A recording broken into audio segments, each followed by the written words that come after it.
శివ శివ శివ శివ. అసలు ఎవరి శివ? వాడేమైనా దేవుడా? 2 లారీల జనాల్ని తీసుకొని వెళ్ళి చంపించాయి. చంప మీద కొడితే ఇంకో చంప చూపించడానికి నేనేమి గాంధీని కాదు. గైస్, శివ 4K రీ-రిలీజ్ అన్ఇంటరప్టెడ్ గా హ్యాపీగా చాలా చాలా చాలా ఇయర్స్ తర్వాత థియేటర్లో ఆ ఎక్స్పీరియన్స్ ని రీలివ్ చేస్తుంటే శివాని క్లాసిక్ క్లాసిక్ క్లాసిక్ అని మనందరం ఎందుకు అన్నిసార్లు ఈ సినిమా గురించే మాట్లాడతాం? Telugu film industry before and after Shiva అని ఎందుకు మనం ఎప్పుడు మాట్లాడుకుంటూ ఉంటాం? మనం చిన్నప్పుడు, అంటే నేను చిన్నప్పుడు చూసిన శివాని ఎన్నోసార్లు ఎన్నో ప్లాట్ఫామ్స్ లో, మెయిన్ గా టీవీస్ లో, లేటెస్ట్ గా వచ్చిన యూట్యూబ్ లో, దాని తర్వాత ఓటీటీ ప్లాట్ఫామ్స్ అని అక్కడని ఇక్కడని ఎక్కడ పడితే అక్కడ శివాని మనం చూస్తూ శివ గురించి మనం ఆ సీన్ల గురించి, ఆ సీన్స్ వెనకాల ఉన్న ఆ ఎక్స్పీరియన్స్ గురించి, ఆ టేకింగ్ గురించి, ఆ శివాని ఎలా అయితే పిక్చరైజ్ చేశారు అన్న కైండ్ ఆఫ్ ఆ లెసన్స్ గురించి మనం రామ్ గోపాల్ వర్మ గారి దగ్గర నుంచి వాళ్ళ అసిస్టెంట్స్ అందరి దగ్గర వింటూ, ఇప్పుడు కొంచెం సినిమా పరిజ్ఞానం, సినిమాని చూసే విధానం మనం కొంచెం మారి, మనం సినిమాని చూసే దృక్పథం కూడా కొంచెం మారిన తరువాత ఇప్పుడు ఆ అన్ని సన్నివేశాలని మనం మైండ్ లో పెట్టుకొని దాని వెనకాల బ్యాక్ స్టోరీస్, ఎక్స్ప్లెనేషన్స్ అన్ని మైండ్ లో తిరుగుతూ ఆ సీన్స్ ని థియేటర్ లో స్క్రీన్ మీద చూస్తుంటే వచ్చే ఆ కిక్కే వేరప్ప. ఇప్పటికీ కూడా గైస్, మనం ఎన్ని కమర్షియల్ మూవీస్ చూసినా, లేటెస్ట్ గా ఎంత పెద్ద కమర్షియల్ సక్సెస్ వచ్చిన సినిమాలు మనం పిచ్చిగా ఎంజాయ్ చేసిన, శివ ఇప్పటికీ కూడా ఒక రిలవెంట్ సబ్జెక్ట్. ఇప్పటికీ కూడా ఒరే, ఆ టైంలో అసలు రామ్ గోపాల్ వర్మ గారు ఈ సీన్ ఇలా తీయాలని ఎలా అనుకున్నారా అన్న కైండ్ ఆఫ్ క్వశ్చన్ మార్క్ నాకు చాలా సీన్స్ లో వచ్చింది. మెయిన్ గా ఇప్పటికీ కూడా ఒక హీరో ఎలివేషన్ షాట్ అంటే అక్కడ ఎలివేషన్ పడే లోపలే వెనకాల బ్యాక్గ్రౌండ్ స్కోర్స్ తోనూ డైలాగ్స్ తోనూ ఆ ఎలివేషన్ ని ఎత్తేసి ఆ తర్వాత ఎలివేషన్ ని చూపించే ఈ కాలపు సినిమాలు, ఆ ఎలివేషన్స్ కూడా మనకు నచ్చుతున్నాయి. కానీ శివాలో వచ్చే ఎలివేషన్స్ చాలా సైలెంట్ గా, చాలా సటిల్ గా, ఒరే ఇప్పుడు పడింది కదరా ఎలివేషన్ అని చెప్పి మనమే ఆ ఎలివేషన్ ని ఎప్రిషియేట్ చేసి రిసీవ్ చేసుకొని ఎంజాయ్ చేసే రేంజ్ లో శివాలో ఆ ఎలివేషన్స్ ఉండడమే ఈ సినిమాకి ఒక పెద్ద క్లాసిక్. డైలాగులు అరిచి గట్టిగా పలికి అసలు విలన్లకి ఎవరెవరి చేతో డబ్బింగ్లు చెప్పించి బేస్ వాయిస్లు పెట్టించి అసలు డైలాగ్ చెప్తే కంటాలు పగిలిపోయేటట్టు అరుచుకొని అటు హీరో కానీ ఇటు విలన్ కానీ కాన్ఫ్రంటేషన్ సీన్స్ అవి ఇవి పెట్టుకొని ఇప్పుడు వస్తున్న ఈ సినిమాలు మనం ఆ సీన్స్ ని ఎంజాయ్ చేస్తూనే ఉంటాం, ఎప్రిషియేట్ చేస్తూనే ఉంటాం. ఆ గట్టిగా అరిచే డైలాగులని మనం మళ్ళీ బయట సంభాషణలో వాడుతూనే ఉంటాం. కానీ ఒక విలన్ ని చాలా సటిల్ గా, చాలా నార్మల్ గా వాడిని చంపేసేయి, వాడు ఎవడు, అసలు వాడు ఏం చేస్తున్నాడు అన్న కైండ్ ఆఫ్ కాన్వర్సేషన్ ని, ఒక హీరో అండ్ విలన్ వీళ్ళిద్దరి మధ్యలో ఉన్న ఒక సింపుల్ కాన్ఫ్రంటేషన్ ని అరుపులు కేకలు లేకుండా చాలా సింపుల్ గా, చాలా సటిల్ గా, మళ్ళీ ఆ క్లాష్ లో ఆ బీభత్సం ఎక్కడా తగ్గకుండా ఒరే ఒక హీరో విలన్ మాట్లాడుకుంటారంటే ఏంట్రా అన్న ఫీల్ ఎక్కడా పోకుండా శివాలో చూపించడమే ఈ శివాలో ఉన్న ఒక క్లాసిక్.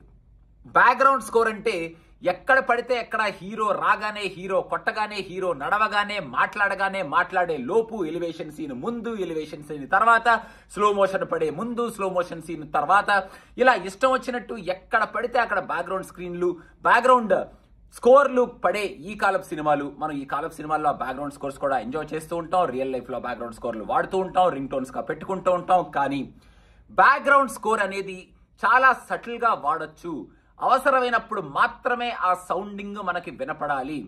తర్వాత సీన్ పాజ్ అయిపోయి చాలా సైలెంట్ గా ఆ ఎక్స్పీరియన్స్ ని జనాలకి క్రియేట్ చెయ్యాలి.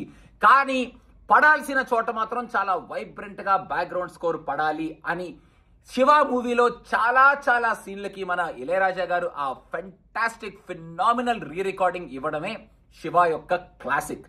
అండ్ హీరోయిజం అంటే ఓ అరిచేసి, కొట్టేసి, చొక్కాలు చించేసుకొని, అసలు ఎక్స్ప్రెషన్లు ఎలాగో పెట్టేసి పిచ్చిగా రక్తాలు పూసేసుకోవటాలు, రక్తాలు చిందేసుకోవటాలు వచ్చే ఈ కాలపు సినిమాలు.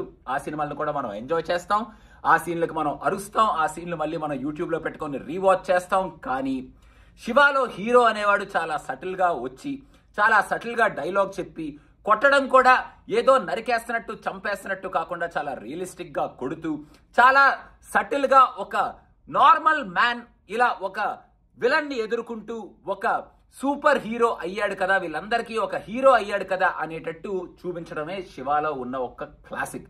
ఇలా చెప్పుకుంటూ పోతే శివ సినిమా గురించి ఇప్పుడు మనం చూసిన తర్వాత ఒక పెద్ద సంభాషణ పెట్టుకోవచ్చు, అవర్లీ కాన్వర్జేషన్. హ్యాపీగా మనం ఈ సినిమా గురించి పిచ్చిగా మాట్లాడుకోవచ్చు.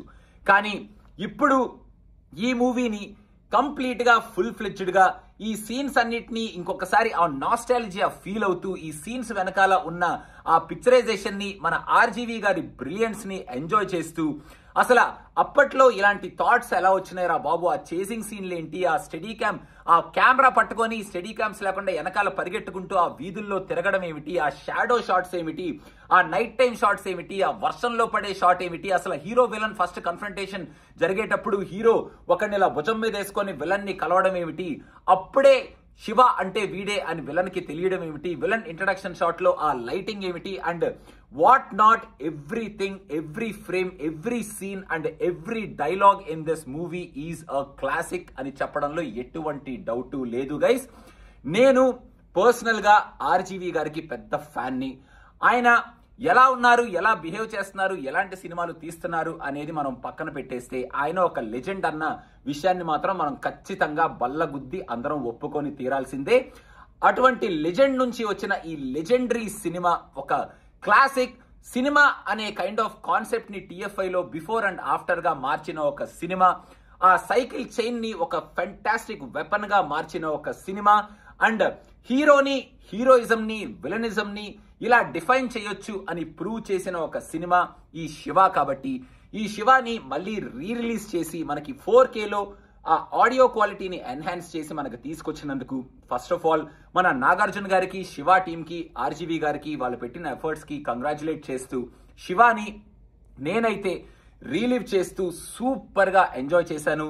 నాకైతే స్టోరీ తెలిసిన, ఈ సినిమా ఎన్నో సార్లు చూసిన, ఇంకా ఆ చేస్ సీన్లకి, అక్కడ జరిగే ఆ సంఘటనలకి అసలు ఒరే ఎలా తీశారా, ఏంట్రా, అయ్యా ఇప్పుడు ఏం జరుగుతుందిరా అన్న కైండ్ ఆఫ్ ఫీలింగ్ మళ్ళీ రీక్రియేట్ అయింది. I thoroughly enjoyed the classic and the nostalgia right from the beginning till the end in this movie in each and every scene. So నాలాగా ఒక సినిమా పిచ్చ ఫ్యాన్ ఉంటే హ్యాపీగా మీరు థియేటర్ కి వెళ్ళిపోండి.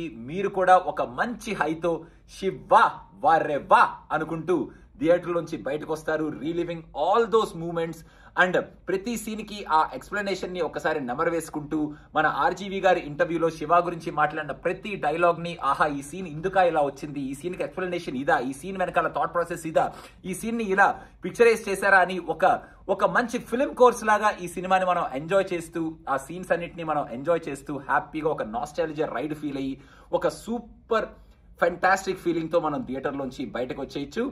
సో గైస్, లాస్ట్ లో మీకు ఒక 2 సాంగ్స్ కూడా ఉన్నాయి. ఎండ్ టైటిల్స్ మొత్తం అయిపోయిన తర్వాత ఆ సాంగ్స్ చూడాలి అనుకుంటే అవి ఆల్రెడీ ఉన్న సాంగ్సే, హ్యాపీగా కూర్చొని మీరు చూడొచ్చు. ఒకవేళ లేదంటే ఎండ్ టైటిల్స్ వచ్చేటప్పుడు మీరు బయటికి వెళ్ళిపోవచ్చు. బట్ ఓవరాల్ గా ఆ నాస్టాలజియా రైడ్ అయితే సూపర్ గా మీరు ఫీల్ అవ్వచ్చు.